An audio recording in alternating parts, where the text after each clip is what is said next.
মধ্য বঙ্গোপসাগরে নিম্নচাপ, আর এই নিম্নচাপ উত্তর পশ্চিম ও পশ্চিম মধ্য বঙ্গোপসাগর এলাকায় অবস্থান করছে। মূলত এটি উত্তর অন্ধ্রপ্রদেশ এবং দক্ষিণ উড়িষ্যা সংলগ্ন উপকূলে অবস্থান করবে। এটি ক্রমশ উত্তর পশ্চিম দিকে এগোবে। আগামী 2-3 দিনে এটি আরও সক্রিয় হয়ে উড়িষ্যা উপকূলে পৌঁছবে। আর তার জেরেই দক্ষিণবঙ্গে বজ্রবিদ্যুৎ সহ বৃষ্টি চলবে বলে জানিয়েছে আলিপুর আবহাওয়া দপ্তর। আবহাওয়াবিদ সোমনাথ দত্ত তিনি কি বলছেন শোনাব আপনাদের। রেইনফল হবে আমাদের দক্ষিণবঙ্গেও হবে, কারণ অলরেডি যে লো প্রেশারের কথাটা আমরা এর আগে বলেছি সেই লো প্রেশার এরিয়াটা ফর্ম করে গেছে। এটা 19 তারিখে ফর্ম করার কথা ছিল, সেই লো প্রেশার এরিয়াটি আজকে ফর্ম করে গেছে মধ্য এবং মধ্য মানে সেন্ট্রাল বে অফ বেঙ্গল, মধ্য বঙ্গোপসাগর এবং তার সংলগ্ন উত্তর বঙ্গোপসাগরে আপনার ফর্ম করে গেছে। এবং তার যে অ্যাসোসিয়েটেড যে ঘূর্ণাবর্তটি, সেই ঘূর্ণাবর্তটি সমুদ্রপৃষ্ঠ থেকে 5.8 কিলোমিটার পর্যন্ত বিস্তৃত, এবং ওই ঘূর্ণাবর্তর যে অক্ষটি ওটিও সাউথ ওয়েস্টের দিকে টিল্ট করছে। এবং আমরা এটা আশা করা যাচ্ছে, মানে এটা খুব সম্ভাব্য যে 2-3 এখনো পর্যন্ত সিস্টেমটা সমুদ্রের ওপরই আছে। 3-2-3 মধ্যে ওই সিস্টেমটি আরও মার্কড হয়ে যাবে এবং তারপরে ওটি উত্তর পূর্ব দিকে মুভ করবে উড়িষ্যা কোস্টের দিকে। বুঝতে পারছেন তো? উড়িষ্যা কোস্টের দিকে আগামী 2-3 দিনে মুভ করবে। আর এটা গেল সিস্টেমটা। আর এছাড়া মনসুন ট্রাফ খুবই অ্যাক্টিভ এবং সেই মনসুন ট্রাফ আপনার তার যে স্বাভাবিক অবস্থান তার থেকে দক্ষিণের দিকেই আছে। এবং মনসুন ট্রাফটি গোপালপুর দিয়ে পাস করে তারপরে দক্ষিণ পূর্ব দিকে বেঁকে ওটি আপনার সেন্ট্রাল সেন্ট্রাল বে অফ বেঙ্গলে, যেখানে আপনার লো প্রেশারটা আছে, ওর সেন্টারে গিয়ে ঝুঁকেছে। এবং এই আপনার মনসুন ট্রাফটি আপনার সমুদ্রপৃষ্ঠ থেকে 1.5 কিলোমিটার পর্যন্ত বিস্তৃত আছে। 19 জুলাই শুক্রবার থেকে আবহাওয়ার পরিবর্তন হতে চলেছে। দক্ষিণবঙ্গের সব জেলাতেই বজ্র বিদ্যুৎ সহ বৃষ্টি বাড়বে। উত্তর ও দক্ষিণ 24 পরগনা, পূর্ব পশ্চিম মেদিনীপুর, ঝাড়গ্রাম, বাঁকুড়া, হাওড়া, হুগলি সহ কলকাতাতে বজ্র বিদ্যুৎ সহ বৃষ্টির সম্ভাবনার কথা জানিয়েছে হাওয়া অফিস। বাকি জেলাতে বিক্ষিপ্ত বৃষ্টি চলবে। শনিবার কলকাতায় ভারী বৃষ্টির আশঙ্কা রয়েছে। বাকি সব জেলাতেই বজ্র বিদ্যুৎ সহ বৃষ্টি হবে। পূর্ব ও পশ্চিম মেদিনীপুর ও দক্ষিণ 24 পরগনাতে ভারী বৃষ্টির সম্ভাবনা আছে। 21 জুলাই রবিবার দক্ষিণবঙ্গের সব জেলাতেই টানা বৃষ্টির আশঙ্কা রয়েছে। রবিবার মূলত মেঘলা আকাশ এবং দফায় দফায় বজ্রবিদ্যুৎ সহ বৃষ্টি হতে পারে। উপকূল ও পশ্চিমের জেলাগুলিতে ভারী বৃষ্টির পূর্বাভাস রয়েছে। কলকাতা সহ দক্ষিণবঙ্গের বেশিরভাগ জেলাতে বৃষ্টির পূর্বাভাস দিয়েছে হাওয়া অফিস।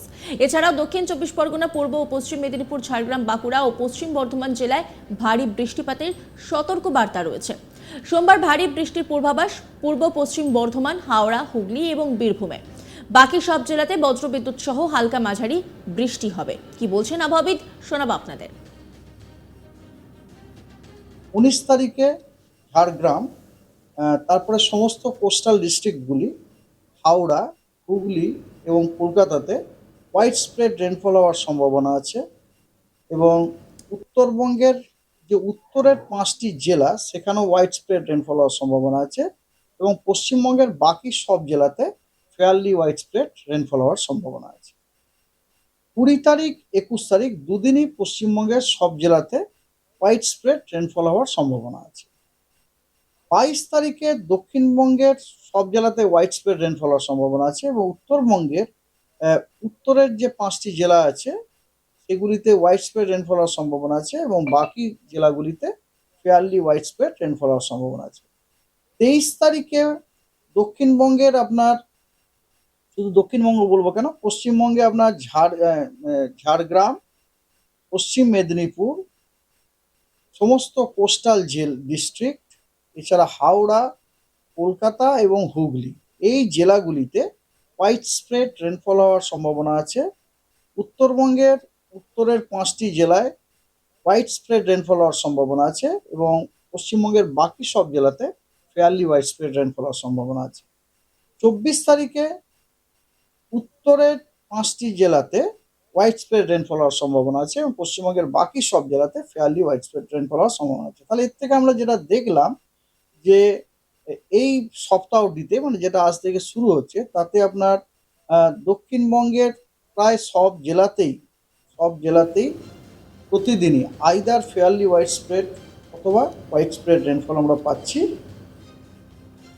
অন্যদিকে শুক্রবার উত্তরবঙ্গে বৃষ্টির সম্ভাবনা অনেকটাই কম। জলপাইগুড়ি, কোচবিহার, আলিপুরদুয়ার এবং উত্তর দিনাজপুরে বজ্র বিদ্যুৎ সহ বৃষ্টি চলবে। শনিবার ভারী বৃষ্টি হবে জলপাইগুড়ি এবং আলিপুরদুয়ার জেলাতে, বাকি জেলাতেও বজ্র বিদ্যুৎ সহ হালকা বৃষ্টির সম্ভাবনা রয়েছে। রবিবার উত্তরবঙ্গে বজ্র বিদ্যুৎ সহ বৃষ্টির পরিমাণ বাড়বে। ভারী বৃষ্টি জলপাইগুড়ি, কালিম্পং এবং আলিপুরদুয়ারে। আবহাওয়াবিদ কি বলছেন শোনাবো আপনাদের। পশ্চিমবঙ্গে জলপাইগুড়ি এবং আলিপুরদুয়ারে ভারী বৃষ্টিপাতের সতর্কবার্তা দেওয়া হয়েছে। 21 তারিখে ভারী বৃষ্টির সতর্কবার্তা দেওয়া হয়েছে দক্ষিণ 24 পরগনা, পূর্ব এবং পশ্চিম মেদিনীপুর, ঝাড়গ্রাম, বাঁকুড়া এবং পূর্ব বর্ধমানে। এছাড়া উত্তরবঙ্গে ভারী বৃষ্টির সতর্কবার্তা দেওয়া হয়েছে কালিম্পং, জলপাইগুড়ি এবং আলিপুরদুয়ারে। 22 তারিখে ভারী বৃষ্টিপাতের সতর্কবার্তা দেওয়া হয়েছে পূর্ব এবং পশ্চিম বর্ধমান, বীরভূম, হুগলি এবং হাওড়া। পাশাপাশি মৎস্যজীবীদের সতর্কবার্তা দেওয়া হয়েছে। আজ ও কাল উত্তর পশ্চিম ও মধ্য বঙ্গোপসাগরে মৎস্যজীবীদের যেতে নিষেধ করা হয়েছে। পশ্চিমবঙ্গ উপকূল সহ উত্তর ও উত্তর পশ্চিম বঙ্গোপসাগরে শনিবার থেকে সোমবার পর্যন্ত মৎস্যজীবীদের সমুদ্রে যেতে নিষেধ করা হয়েছে। আবহাওয়াবিদ কি বলেছেন শোনাবো আপনাদের। রেনফল হবে আমাদের দক্ষিণবঙ্গেও হবে, কারণ অলরেডি যে লো প্রেশারের কথাটা আমরা এর আগে বলেছি সেই লো প্রেশার এরিয়াটা ফর্ম করে গেছে। এটা 19 তারিখে ফর্ম করার কথা ছিল, সেই লো প্রেশার এরিয়াটি আজকে ফর্ম করে গেছে মধ্য এবং মধ্য মানে সেন্ট্রাল বে অফ বেঙ্গল, মধ্য বঙ্গোপসাগর এবং তার সংলগ্ন উত্তর বঙ্গোপসাগরে আপনার ফর্ম করে গেছে এবং তার যে অ্যাসোসিয়েটেড যে ঘূর্ণাবর্তটি সেই ঘূর্ণাবর্তটি সমুদ্রপৃষ্ঠ থেকে 5.8 কিলোমিটার পর্যন্ত বিস্তৃত এবং ওই ঘূর্ণাবর্তর যে অক্ষটি ওটিও সাউথ ওয়েস্টের দিকে টিল করছে এবং আমরা এটা আশা করা যাচ্ছে মানে এটা খুব সম্ভাব্য যে 2-3 এখনো পর্যন্ত সিস্টেমটা সমুদ্রের ওপরই আছে। দিন 2-3 মধ্যে ওই সিস্টেমটি আরও মার্কড হয়ে যাবে এবং তারপরে ওটি উত্তর পূর্ব দিকে মুভ করবে। নজর রাখুন আজ তাক বাংলার ইউটিউব স্ট্রিমিংয়ে।